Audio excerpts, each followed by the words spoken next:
본 시편은 거의 시편 14편과 동일합니다. 조금 몇 구절 다른 부분은 있지만은 그래서 칼빈의 주석에 보면 시편 53편은 아예 주석이 없습니다. 없고 14편과 동일하므로 14편을 보시면 됩니다라고 이렇게 빼고 다음 시편으로 이렇게 주석하고 있는 모습을 볼 수가 있습니다. 우리가 시편에서 대체로 무신론자의 시편이다라고도 부르는 그런 부분입니다. 바로 하나님을 부인하고 하나님의 존재를 부인하는 그런 무신론자들에 대한 그런 시편이 바로 대표적으로 바로 14편이고 이것이 또다시 노래된 것이 시편 53편입니다. 본 시편에서 우리가 믿지 않는다라고 하는 것은 그렇게 우리가 무신론자들을 그런 바라보고 또 그들에게 경계하는 그런 시편이라고도 볼 수 있지만 대체로 역사적 배경은 다윗이 이 시편을 쓰는 그런 배경은 믿는 회중 가운데서 믿지 않는 자, 어떻게 보면 어폐가 있어 보일지 몰라도요, 바로 하나님의 자녀라 하면서 하나님을 믿지 않는 자, 특별히 자신을 지금 대적하는 그런 사울을 쫓는 무리들, 구체적인 역사적 배경은 우리가 잘 알 수 없지만은 그런 부분으로 바라보는 것이 옳을 것입니다. 어쨌든 이 시편이 전체적으로 우리에게 주는 것은 무신론자에 대한 그런 경계, 하나님이 없다, 그의 존재와 섭리를 부인하는 그런 자들에 대하여 또 하나님이 어떻게 하실 것인가, 그것을 간구하고 또 그들이 마땅히 하나님 앞에 어떤 보응을 받을 것인가, 이런 것을 노래하고 있지만은 아까 금방 말씀과 같이 우리가 날마다 살아가면서 겪는 그런 믿음의 신앙생활하는 가운데서 겪는 그런 갈등들, 어떻게 보면 내 안에서 부딪히는 그런 끊임없이 제기되는 그런 문제들, 그렇게도 우리가 이 시편을 적용해 볼 때 좀 더 이 시편의 묘미가 있을 것이라고 그렇게 생각합니다. 사실 하나님 보이지 않고 잡히지 않고 또 들리지 않으니 우리가 하나님이라고 이름을 부르지만은 사실 우리가 길에 눈에 띄어야 아버지라고 부르는데 아버지가 없는데 아버지라고 부른다는 게 얼마나 실감이 나지 않는 일입니까? 우리가 육신의 아버지를 부를 때도 우리 일단 눈 안에 올 때 좀 먼데 계실 때 크게 아버지라고 그때 크게 부르죠. 또 가까이 오면 아버지라고 부르면 또 아버지가 왜 이렇게 부르냐 하지요. 그 뭔가 눈앞에 있을 때는 우리가 멀리 있으면 크게 부르고 가까이 있으면 속삭이듯이 부르고 그래서 교통이 되죠. 그러나 우리가 부르는 하나님은 눈에 보이지 않는단 말이죠. 그래서 우리가 하나님을 부른다는 거, 이런 것을 어떻게 보면 솔직히 우리 안에 계속 죄의 소욕이 있고 육체의 소욕이 남아있다고 본다면 어떻게 보면 이 무신론에 대한 유혹도 있단 말이죠. 하나님이 계시지 않는다고 생각하는 마음이 끊임없이 우리한테 있단 말이에요. 믿음이 부족해서 초신자이기 때문에 하나님을 수시로 부인한다, 그게 아니라 어떻게 보면 끊임없이 하나님의 존재를 부인하지 않더라도 그의 섭리를 부인하는, 하나님의 섭리를 부인한다는 것은 사실 하나님의 존재에 대하여 의구심을 갖는 것과 다름이 없거든요. 하나님이 전능하시고 하나님이 모든 것을 헤아리시고 아시고 그분의 어떠하심을 바로 안다면 자연히 그분의 섭리를 믿겠죠. 그렇기 때문에 우리가 이 시편에서 어리석은 자들에 대한 이야기는 크게는 이방인들, 예국인들, 믿지 않는 그 사람들을 생각해 볼 수 있지만 좀 더 우리가 그것을 당겨서 본다면 믿는 회중 가운데서 하나님을 거역하는 자들, 또 좀 더 당겨서 본다면 내 안에서 부딪히는 어떤 그런 무신론에 대한 유혹, 이런 것이 어떤 막 거창하게 우리의 내가 구원받았고 안 받았고 하는 어떤 이런 질문이라기보다 날마다 살아갈 때 우리에게 던져지는 그런 갈등들, 이런 것을 우리가 생각해 볼 수 있을 것 같습니다. 이번 주에 손양은 목사님의 애양은에 어제 이제 다녀왔고, 저는 그곳에 2번 이래 갔는데요. 또 역시 많은 것을 생각하게 되고, 정말, 몇 년 전에 갔을 때보다 지금이 더 간절해지고, 제가 이게, 나이가 들어갈수록 더 손양한 목사님이 대단하게 여겨지고, 어떻게 저렇게 사셨을까? 형무소에서 1년 6개월 동안, 일단, 선고를 받았죠. 그래서 신사참배하지 않는다. 신사참배하지 않는다는 그 신사참배 거부로 1년 6개월간은 형을 받고 1년 6개월 살고 조금 그냥 형기를 채우고 나오면 될 텐데 거기서 또 전도를 하고 계속 이제 다른 데 가서 또 이렇게 이감될 때마다 간수들한테 전도하고 이러니까 이 사람 내보내면 안 된다. 그래가지고 아예 종신형을 해가지고 한마디로 무기형을 내렸죠. 손영원 목사님. 그래서 옛날 같으면 뭐 그냥 무기형 했겠다 싶은데 이제 저도 자꾸 이렇게 나이가 들어보니까 한 사람이 감옥에 들어가서 그것도 모국의 법정도 아니고 다른 나라 식민지가 된 가운데서 그런 피통치 그런 국가에서 식민지가 된 그 일본 법정에서 무기징역을 받았을 때 무슨 희망이 있겠어요? 그때 뭐 우리나라가 독립된다는 그런 소망이라도 있었겠어요? 감옥 안에서. 또 그리고 계속 뭐 기도하면 식사를 절반씩 줄이고 계속 굶으면서 그런 말이 있더라고요. 살기도 힘들고 죽기도 힘든 그 정도 밥만 준다 이거죠. 그럼 아예 밥을 안 주고 죽게 만들든지 밥을 좀 주가 배를 부르게 해야 되는데 안 죽을 만큼만 주고 먹어도 배부르지 않는 만큼 그렇게 이제 먹여서 그래서 이제 참 여러 가지 생각하면서 손양은 목사님은 어떻게 저렇게 될 수 있을까 뭐 그러면서도 또 제가 그렇게 많이 가르치죠. 주 안에 넣지 못함이 없다. 우리가 그렇게 말씀을 보잖아요. 분명히 손양은 목사님만 가능한 건 아니죠. 넣지 못함이 없다 했으니까 우리도 손양은 목사님 같이 살 수 있는데 어떻게 손양은 목사님은 저러했을까? 간단하더라고요. 여호와를 인정하는 거죠. 여호와의 살아계심을 인정하고 또 여호와의 섭리를 인정하고 그의 뜻을 인정하고 오늘 1절에 보면 어리석은 자 나발이다. 히브리어로 어리석다 이 말 나발이라는 건데요. 이 어리석은 자는 그의 마음에 이르기를 하나님이 없다 하도다. 아까 말씀드렸던 14편에도 그대로 나오죠. 그의 마음에 이르기를 하나님이 없다 하더라. 그의 마음이 뭘까요?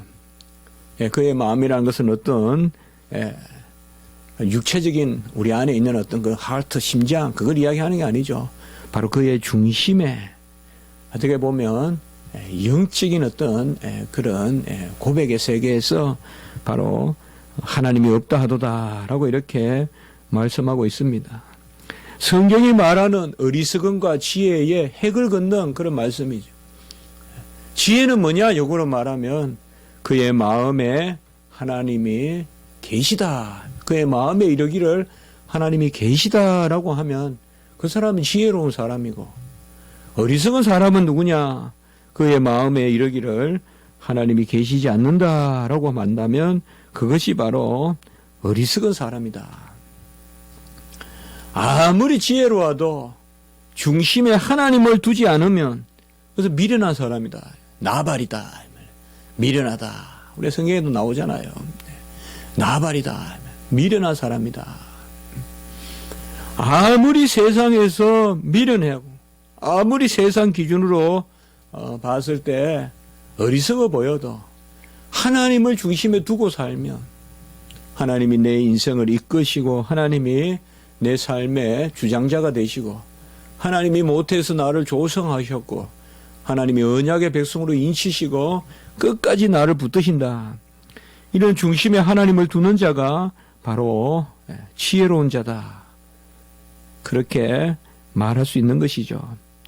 우리가 특별히 말할 때 이 어리석음은 세상의 질서와 가치 구조를 쫓아가는 그런 삶을 사는 사람, 이 어리석은 사람이다.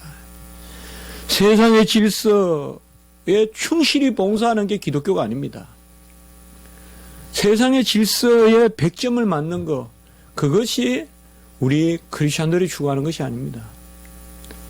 어떤 윤리적인 기준은 세상에서 주어지고 우리 교회는 그런 윤리적인 세상의 기준을 충족시켜주는 그런 곳이 아니죠. 절대 세상적 기준과 하나님의 기준은 일치할 수가 없습니다. 어느 정도까지 일치하는 듯 보이지만은 중심에 이르기를, 마음에 이르기를 영적인 세계에서는 전혀 판이하게 다릅니다. 아무리 뭐라고 해도 세상은 중심의 여호와의 존재를 인정하지 않습니다. 우리 헌법이 종교의 자유를 인정은 하지만은 여호와의 존재를 인정하는 것은 아닙니다. 그것은 다양한 어떤 다종교, 그런 종교의 자유를 인정하는 거지 중심의 여호와를 인정하는 그런 헌법은 이 세상에 사실 없습니다. 무슨 기독교 국가다라고 있어 왔지만은 근대 이래 제가 보기에 지금 기독교 국가가 어디 있습니까? 로마 캐톨릭이 기독교입니까? 그 바티칸을 기독교 국가라고 그래 불려. 그건 이단 집단이죠. 어디가 기독교 국가입니까? 지금 스코틀랜드가 기독교 국가입니까? 스위스가 기독교 국가입니까? 하란이 기독교 국가입니까? 90% 이상은 중심의 여호와가 없습니다. 겉으로 믿는 성도들 15%, 교회 가는 성도들 2%밖에 안 됩니다. 지금 서구에. 이게 지금 현실입니다. 어떻게 보면 세상은 아주 지혜롭게 변해가는 것 같고 현대 세계는 아주 명민하게 그렇게 움직이는 것 같아도 어리석다는 거죠. 진정 어리석은 자는 하나님의 존재를 부인하는 자입니다. 하나님은 보이지 않습니다. 그러나 하나님은 무한하시고 하나님은 영이시고 삼위일체에 살아계신 하나님입니다. 사실 하나님의 존재를 인정하지 않는 것은 전부 다 무일 뿐입니다. 없는 것입니다. 우리가 영생이라는 관점에서 봤을 때 하나님을 중심에 두지 않는 것은 전부 다 무입니다. 무. nothing입니다. 혹은 허무입니다. nothingness. 허무함입니다. 아무것도 없는 겁니다. 우리가 신학적으로 말했을 때 유는 하나님께 속한 것입니다. 초대교회 교부들은 이것을 많이 이야기했습니다. 어거스틴도 이야기했고요. 무는 뭐냐? 하나님을 멀리하고 하나님을 부인하는 것은 비존재입니다. 부존재입니다. 혹은 반존재입니다. 하나님을 인정할 때만 존재입니다. 나머지는 전부 존재를 갉아먹는 것입니다. 전부 존재를 거부하고 전부 존재에 대항하는 것입니다. 그렇기 때문에 분명한 것은 하나님께 속하지 않는 것은 그 세상적인 존재는 필히 하나님을 대적하고 하나님을 믿는 자들을 대적한다는 것입니다. 오늘 여기 시편에서도 그렇게 전개되는 겁니다. 중심에 하나님이 없는 자, 그 자들이 하나님을 믿는 백성들을 대적한다는 거죠. 필히 대적하는 것입니다. 왜냐하면 하나님은 존재요. 죄와 악은 그 존재를 부인하는 것이기 때문에 그렇습니다. 어떻게 보면 우리는 영생의 삶을 사는데 영생이 뭡니까? 쉽게 말하면 하나님을 속에 하나님을 중심에 둠으로 존재하는 것입니다. 그게 영생입니다. 그러면 하나님을 떠나 있는 건 뭐예요? 그건 영벌이고 영멸입니다. 영멸. 영원히 없어지는 것입니다. 그게 바로 nothing입니다. 그게 허무한 것입니다. 그러므로 세상에서 사는 자는 죽는 것이요. 진정 죽는 자가 사는 것이다라고 주님께서 말씀하시는 것은 살려고 하는 자는 죽고 죽으려고 하는 자는 산다고 말씀하신 것은 바로 그런 것입니다. 그렇기 때문에 우리는 진정한 존재, 진정한 있음, 이것은 오직 하나님께 속할 때만 그렇습니다. 명예도 하나님이 주셔야 되고, 재물도 하나님이 주셔야 되고, 학벌도 하나님이 주셔야 되고, 어떤 지위도 하나님이 주셔야 그게 있는 것이지, 나머지는 다 허무한 것입니다. 없는 것입니다.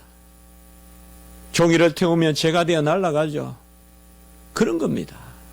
아무리 1억짜리 수표가 있어도 그것을 태우면 그거는 부존재죠. 다 그런 것입니다.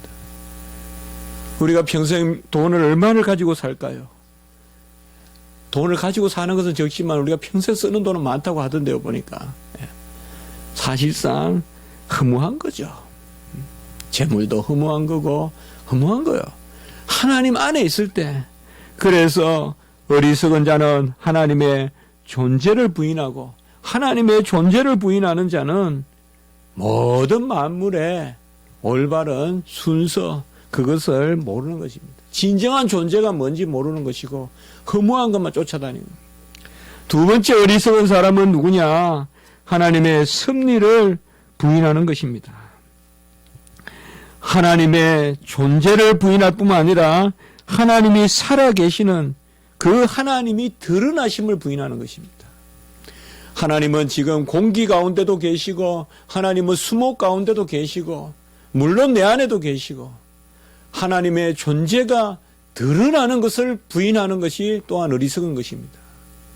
이것을 우리는 실제라고 부를 수 있습니다. 혹은 현존이라고 부를 수 있고, 혹은 실존이라고도 부를 수 있습니다.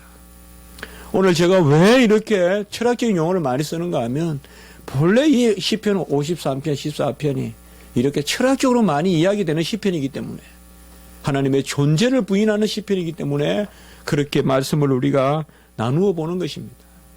어리석은 자는 하나님의 존재를 부인할 뿐만 아니라 하나님의 실존을 부인하는 것입니다. 실제를 부인하는 것이요, 하나님의 드러남을 부인하는 것입니다. 하나님은 드러나지 않고 존재하지 않습니다. 드러나지 않고 존재하지 않습니다. 혹은 존재하지 않고 드러나지 않습니다. 나머지는 전부 헛것입니다. 하나님은 존재하시면서 드러나십니다. 존재하시면서 그렇게 드러나십니다. 그렇게 존재하시면서 그렇게 드러납니다. 하나님 외에는 존재와 드러남이 다 틀립니다. 이 단어가 바로 우리가 매일 고백하는, 십자가 지기 소명에서 고백하는, 그는 근본 하나님의 본체시나 할 때 그 본체라는 단어가 그 단어입니다. 헬라어로 모로페라고 하는데요, 본체라는 말은 존재도 그러하고 드러남도 그러하다는 뜻입니다. 그는 근본 하나님의 본체시나, 그는 예수 그리스도예요. 예수 그리스도는 근본 존재도 하나님이시고 드러남도 하나님이시나, 하나님과 동등됨을 취할 것을 여기지 아니하시고 오히려 자기를 낮추어 종의 형체를 취하여, 거기 형체도 또 모로페란 단어입니다. 똑같은 단어입니다. 여기 때 종은 바로 사람입니다. 사람의 모로페다. 그는 사람의 존재를 가지고 사람으로 드러나셨다는 것입니다. 이걸 제대로 고백하지 못해서 초대교회에 온갖 이단이 다 생기는 것입니다. 예수님이 하나님이심을 부인하거나 예수님이 사람이심을 부인하는 것. 하나님은 그러하시면서 그렇게 나타나십니다. 그래서 사랑이신 하나님이 사랑하시는 하나님이 되시고, 진리이신 하나님이 진리를 선포하시고 진리를 이루시는 하나님이 되시고, 거룩하신 하나님이 거룩하게 나타나시는 것입니다. 그러므로 어리석은 자들은 이 두 가지를 다 놓치는 것입니다. 하나님의 존재를 부인하게 되고 하나님이 살아 역사하는 것을 부인합니다. 우리는 이슬 하나가 떨어져도, 물방울 하나가 떨어져도 다 그 가운데서 하나님의 존재와 하나님의 드러나심, 곧 섭리, 이것을 우리는 다 인정하는 것입니다. 이것이 없는 사람, 이것을 특별히 오늘 2절에서는 지각이 없다라고 이렇게 말하고 있습니다. 이런 지각은 바로 영적인 지각입니다. 지각이 있는 자와 하나님을 찾는 자가 있는가? 지각이 있는 자와 하나님을 찾는 자를 우리가 같이 좀 보면 좋겠습니다.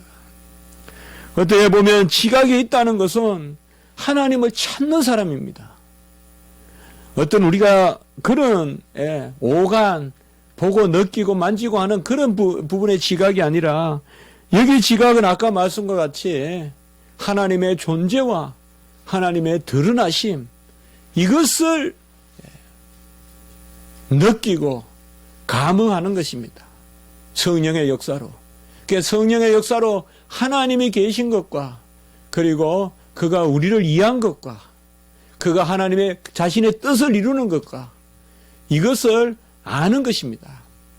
이것이 바로 지각입니다. 옛날 종교개혁자들은 이러한 지각을 affectus라고 했습니다. 라틴어로. affection. 바로 정서라고 우리가 번역하기도 하죠. 요새 이런 이름의 책이 많이 나오죠. 조나단 에드워드의 신앙의 정서란 말도 나오고. 이 정서, 이게 바로 지각입니다. 영적 지각입니다. 이것은 우리가 눈으로 보아서 보이는 것, 귀로 들어서 들리는 것과 피부에 와닿아서 느끼는 그런 것이 아닙니다. 영적으로 감흥하는 것입니다. 영적으로 감흥하는 것이고 영적으로 반응하는 것입니다. 이게 바로 affectus입니다. affection. 번역하기가 여러 가지 어렵지만은 우리가 영감이라고도 해도 돼요, 사실. 신앙의 정서라고 해도 되고요. 어쨌든 이 단어는 어떤 명사 이름을 붙이는 것보다 오히려 풀어서 설명하는 게 좋을 것 같아요. 하나님의 존재와 하나님의 드러나심, 아까 제가 말씀을 드렸듯이 하나님은 계시고 계신 대로 드러나시는 거예요. 우리는 아니에요, 여러분들.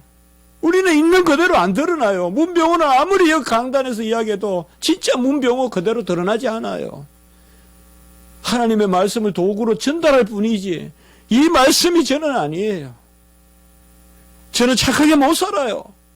저는 변함이 없이 못 살아요. 그러나 하나님 말씀을 전할 뿐이죠. 그러나 하나님은 그렇지 않아요. 하나님은 인생이 아니시기 때문에 계신 대로 자신을 드러내세요. 그런데 하나님은 우리 안에 스스로 계신 그대로 하나님을 드러내게 하는 그것을 우리 안에 주셨어요. 세상은 절대 존재와 실존이 일치하지 않아요, 여러분들. 절대 일치하지 않아요, 여러분들. 그러나 하나님은 계심과 드러나심이 유일해요. 동일해요. 그것을 우리가 깨닫는데, 그것을 우리가 아는데 이것이 바로 지각이다. 이 말을 여기에 보면. 그래서 하나님이 하늘에서 인생을 굽어 살피사 지각이 있는 자와 하나님을 찾는 자. 이게 하나님을 찾는다는 게 뭘까요, 여러분들? 내가 이성으로 찾는 게 아닙니다. 반응하는 겁니다. 그러니까 지각이 있으면 하나님을 찾는 거예요, 우리가. 우리가 뭐 나무에 보면 무슨 굴강성이니 뭐 또 주강성이니 뭐 그런 거 있잖아요, 여러분들. 우리가 보면 짐승의 주강성이라 합니까? 그럼 나무는 빛을 보면 빛을 향하여 살잖아요. 나무가 그쪽으로 뻗어가잖아요. 그 굴강성이라고 합니까? 이게 빛을 향하여 자라잖아요. 그래서 나무를 돌려놓고 그러잖아요. 근데 그거예요, 여기서. 여기서 찾는다는 것은 뭐냐 하면 내 의지로 찾는 게 아니라 나무는 빛을 향하여 줄기가 뻗어가듯이 하나님이 우리 성도들은 하나님을 향하여 뻗어나가게 하는 것이죠. 이 지각이 있는 자가 있는지, 그러니까 지각이 있다는 것은 하나님을 찾는 것과 다르지 않아요. 하나님을 찾는다는 것은 하나님을 찾게끔 그렇게 우리 인생을 빚어주신 거예요. 결국 2절에서 말하는 것은 다른 것이 아닙니다. 이게 지혜예요. 이게 어리석지 않은 사람이에요. 어리석지 않은 사람은 어떤 사람이냐? 바로 영적 지각, 아까 말씀드렸던 영적 감각. 우리가 하늘길도 있고 물길도 있다 그러잖아요, 여러분들. 새가 막 오늘 저도 이제 새도 보고 그렇게 했는데요. 하늘의 길도 새는 하늘길을 가잖아요. 또 어제 또 수족관에 가봤는데요. 또 물고기는 물길을 가잖아요. 그리고 땅의 짐승은 땅의 길을 가잖아요. 다 길이 있어요. 그러니까 영적인 길도 있는데 그것이 바로 지각이다. 그래서 결국은 여기서 하나님의 은혜를 노래하고 있고요. 하나님의 은혜로 우리가 지각을 갖게 되는데 그 신앙의 정서가 있게 되는데 이 신앙의 정서가 있으면 우리 안에 바로 영적 지각이 생기는 거예요. 그 영감이라 해도 되고 신앙의 정서라고 해도 되고 그게 가장 큰 표로 나타나는 게 뭐냐? 하나님을 찾는 거예요. 하나님을 찾는 거예요. 내가 아주 어려울 때 하나님을 찾는 거예요. 하나님 쪽으로 향해서 가는 거예요. 그것도 은혜예요. 아니면 죽어요. 나무가 빛으로 자라가듯이 말이에요. 그것을 노래하고 있어요. 그렇지 않은 사람이 누구냐? 나머지 부분은 다 그렇지 않은 것을 이야기하고 있습니다. 3절에 보면 각기 물러가 함께 더러운 자가 되고 각기 물러간다는 말이 뭘까요? 자기 자신에게 집착하는 거예요. 어디로 물러간다는 거예요? 자기 자신을 찾는 사람들 말이에요. 자기 에고에 집착하는 사람들. 내 자신에게 여호와를 찾지 않고 이게 물러가는 거예요. 각기 물러가. 내 아집, 내 고집, 내 에고, 내 셀프. 내 자아를 찾는 거예요. 우리는 God self, 하나님 자아를 찾아야 돼요. God self예요.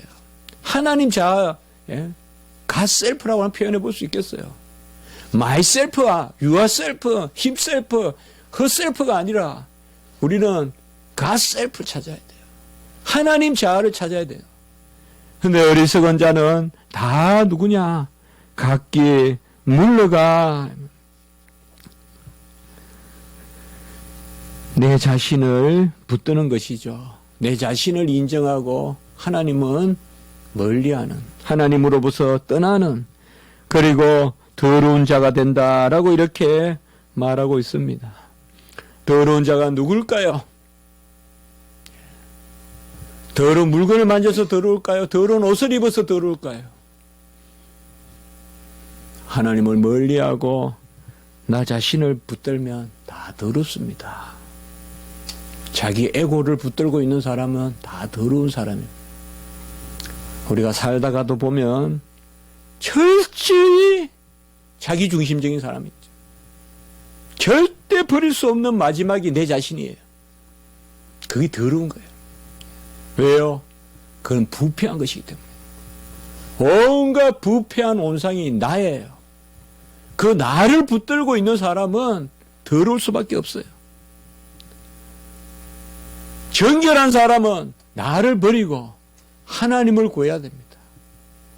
그래서 각기 물러가 더러운 자가 된다. 이 말은 자기 자신으로 자꾸 후퇴하는 것입니다. 내가 맞고 내 생각이 맞고 내 고집이 맞고 내 살아온 패턴이 맞고 내 사고방식이 맞고 그게 더러운 것입니다. 세상 길에 떨어진 똥이 더러운 게 아니에요. 세상 사람들의 우리 손양원 목사님이 고름을 빨아주었던 나병 환자의 그 고름이 더러운 게 아니에요. 우리 속이 더러운 거예요.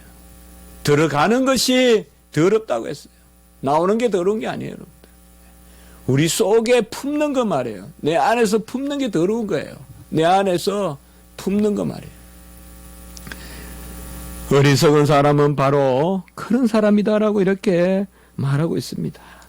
지혜로운 사람은 누굴까요? 끊임없이 내 자신에게 돌아가려는 나를 하나님 편으로 자꾸 움직이는 사람, 그런 사람이 지혜로운 사람이고 그런 사람이 진정한 유신론자다 이 말이에요. 그게 아닌 사람이 무신론자의 행태다. 하나님을 중심에 주지 않고 하나님을 없다라고 이렇게 말하는 사람이라는 것입니다. 그리고 3절에 보면 1절과 3절에 보면 선을 행하는 자가 하나도 없다. 그러니까 제가 말씀을 조금 저번에 시편 14편 할 때는 구절대로 그렇게 제가 설교를 했었는데요. 여기서는 조금 제가 좀 논리적으로 오늘은 그렇게 좀 살펴봤습니다. 그래서 어리석은 자는 하나님을 멀리하고 물러가 자기 자신을 붙들고, 이런 사람이 누구냐? 결과적으로 선을 행하는 자가 하나도 없다. 1절에서 3절에 1절과 3절에 보면 이렇게 말하고 있고, 가증한 악을 행한다라고 이렇게 말씀하고 있습니다. 선이라는 것은 다른 것이 아닙니다. 선은 하나님 안에서 하나님을 드러내는 것입니다. 더러운 것은 나를 붙드는 것이요, 선은 하나님을 붙드는 것입니다. 어떤 것도 선이 아닙니다, 여러분. 불에 타서 아무 힘이 없는 그런 새끼줄과 같은 것을 붙들고 살아가는 그게 악입니다, 여러분들. 선이라는 것은 나를 부인하고 하나님을 붙들면 그게 선입니다. 가증하다고 했어요. 또 선을 행하지 않고 가증하다고 했어요. 가증하다는 것은 뭘까요? 다른 것이 아닙니다. 이거. 성경에서 가증하다는 것은 뭐예요? 여호와가 없는 것 같이 사는 게 가증한 것입니다. 여호와 하나님이 없는 것 같이 사는 것, 이것이 바로 가증한 것입니다. 그리고 그들은 4절에 보면 무지한 사람이라고 이렇게 말하고 있습니다. 악을 행하는 사람, 그들은 무지하다. 죄악을 행하는 자들은 얼마나 무식하냐, 이렇게 말하고 있습니다. 역시 이것도 우리의 지식으로 무식이나 또 유식을 이야기하는 것이 아니라 역시나 하나님을 붙들고 있지 않고 하나님을 멀리하는 것, 이것이 다 무지한 것입니다. 하나님을 붙들고 있는 사람은 다 유식한 사람입니다. 하나님을 붙들고 있는 사람은 지혜로운 사람이에요. 하나님을 멀리하는 사람은 무지한 겁니다. 지혜와 계시의 영, 에베소서 말씀에 나오면 지혜와 계시의 영이 없습니다, 그런 사람에게는. 그래서 무식한 사람이 누구냐? 그들은 떡 먹듯이 내 백성을 먹이면서 하나님을 부르지 아니하는도다. 내 백성을 먹으면서 이렇게 말하고 있습니다. 세상의 지식으로 믿는 백성들을 무식한 듯이 나는 유식하다 하면서 맨날 속이고 맨날 덩치 먹는다 하죠, 우리나라 말로는. 그러면서 하나님을 부르지 아니하는도다. 이게 바로 무식한 사람이다. 마치 정의하듯이 그렇게 이야기하고 있습니다. 죄악을 행하는 사람은 무식합니다. 성경은 분명히 그렇게 이야기합니다. 성경에는 죄와 무식이 통합니다, 여러분들. 우리 유식해야 돼요. 그러나 성경에서 유식하다는 건 뭘까요? 아까 말씀과 같이 여호와를 찾고 여호와를 부르고 내 자신에게 돌아가는 것이 아니라, 각기 내 자아에 돌아가는 것이 아니라 여호와를 찾는 것. 어떻게 보면 우리의 유식함은 찾는 행위 그 자체입니다. 칼빈도 기독교 강요에서 그렇게 이야기했어요. 절대적인 지식이 어디 있겠어요? 여호와를 찾는 그 모습이 유식한 거예요. 왜요? 여호와 하나님만이 오직 진리이기 때문에 우리는 끊임없이 여호와를 찾아야 되고, 그때 여호와가 우리에게 지식조차도 새롭게 하실 때 그 순간 그게 유식한 것이지, 내가 지금 여호와를 안다 내가 뭘 안다, 그건 벌써 이미 자질이 돼버리죠.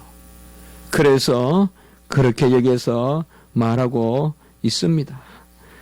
그들은 무지하고 또 5절에 보면 그들이 두려움이 없는 곳에서 크게 두려워했다라고 이렇게 말하고 있습니다.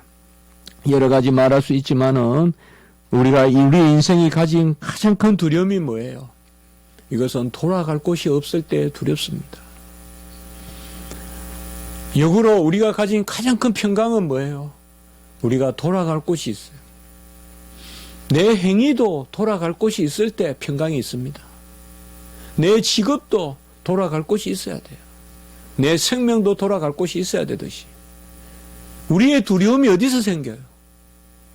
돌아갈 곳이 없으니까 두려운 거예요. 내가 뭐를 하긴 하는데 이것이 돌아갈 곳이 없는 거예요. 내 행위가 마땅히 안착하고 마땅히 의미를 가져야 될 곳이 없어요. 지난주에도 우리가 말씀을 드렸어요. 우리가 언제 가장 평강하냐? 샬롬은 언제냐 이 말이에요. 내 자신과 내 행위를 하나님이 받아주신다고 여길 때 평강이 있는 거예요. 어쨌든 부족한 나의 삶도 하나님이 받는다고 믿을 때 평강이 있는 거예요. 부족한 내 행위도 하나님이 받아주신다고 할 때 정말 하나님은 낮아지시고 비우심으로 우리를 받아주거든요. 완전하신 하나님이 우리를 왜 받으세요? 스스로 완전하신데 자기를 비우심으로 받아주시거든요. 그래서 하나님이 완전하신 하나님이 우리를 통하여서 영광을 받으시고 우리를 통하여서 모든 일을 이루신다는 시간이 많이 되었기 때문에 말씀을 정리해 보겠습니다. 오늘 말씀에서 바로 어리석은 사람은 누구냐? 하나님을 중심에 두지 않는 사람이다. 하나님의 계시는 것과 그가 드러나시는 것을 인정하지 않는 사람이다. 매사에 다 드러나십니다. 여기 하나님이 계십니다. 여기 하나님이 드러나십니다. 하나님은 그저 가만히 서 계시는 게 아니라 계시면서 움직이십니다. 이것을 중심에 인정하지 않는 자가 어리석은 자다. 이 어리석은 자는 거꾸로 말하면 누가 지혜로운 자냐? 바로 하나님이 계시다는 것과 그가 살아서 역사하신다는 것을 중심에 깨닫는 사람이다. 바로 그가 지각이 있는 사람이다. 영적인 지각을 가진 사람이다. 그래서 식물이 빛을 향하여 자라가듯이 하나님을 찾는 사람, 그 사람이 바로 지혜로운 사람이다. 여러분, 우리는 귀한 하나님의 말씀을 받았습니다. 어떤 일이든 우리를 내려놓아야 됩니다. 우리는 간혹 나 자신을 잊어버려야 됩니다. 내 자신이 없는 같이 살아야 됩니다. 내 자신이 없는 같이 살아야 돼요. 나는 없고 내 자신이 없는 것 같이 살아야 돼요. 판단도 없고 생각도 없고 주관도 없고 주장도 없고 과거도 없고 다 내 자신이 없는 것 같이 살아야 돼요. 내야 형제도 없고 아비도 없고 지금 아내가 없는 자 같이 살아야 돼요. 주님께서 말씀하셨듯이 지금 아내가 없는 자 같이 사는 사람이 복되다고 했어요. 없는 자 같이 살아야 돼요. 오직 여호와만 계시고 여호와만 바라보고 그런 애를 내가 가질 수가 없어요. 나는 스스로 자라갈 수 없어요. 그러나 하나님이 우리에게 하나님 자녀 삼아 주셔서 가만히 놔두면 우리는 여호와를 찾게 돼 있어요. 그래서 우리는 지혜로운 사람인데 내가 지혜로운 것이 아니라 여호와가 우리를 지혜롭게 하셨어. 오늘 6절에 보면 야곱을 이스라엘로 만들어 주셔서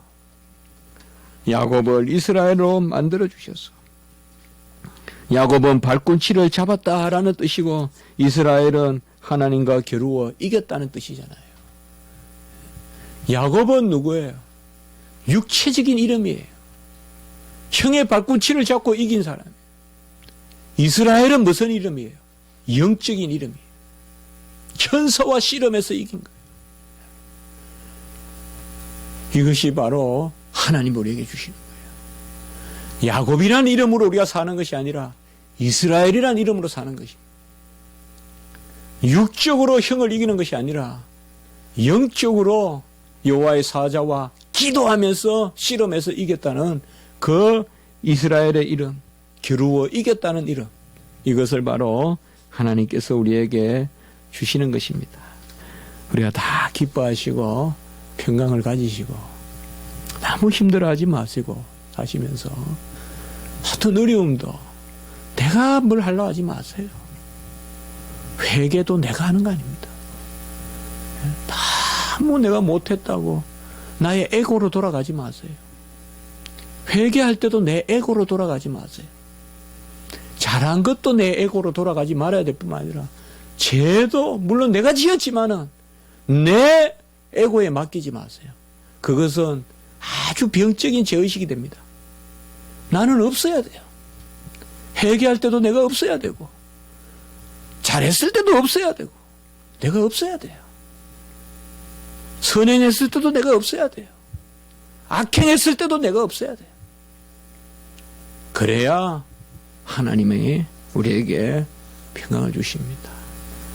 특별히 어제 이런 시편의 말씀과 생각하면서 제가 오늘 53편을 계속 생각하면서 어제 여수의 양언이나 이런 데 가면서 손영은 목사님 많이 생각을 했습니다.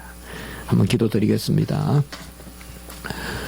거룩하고 자비로우신 하나님 아버지, 저희들을 불쌍히 여겨주셔서 영적인 지각을 주시고 이제 우리가 각기 돌아가 우리가 우리 자신에게 돌아가는 것이 아니라 내 속으로 들어가는 것이 아니라 여호와를 찾게 하시고 여호와를 바라보게 하시고 여호와 하나님께 모든 것을 맡기고 나가게 하시니 감사합니다. 나도 없고 친척도 없고 형도 없고 동생도 없고 가거도 없고 남편도 없고 아내도 없고 오직 여호와 한 분만 계시는 우리의 삶이 되게 해주시고 그로 말미암아 모든 것이 있는 모든 만유가 내 것이 되는 그런 역사가 있게 해 주시옵소서. 감사하옵고 구주 예수 그리스도 이름으로 기도드리옵나이다. 아멘.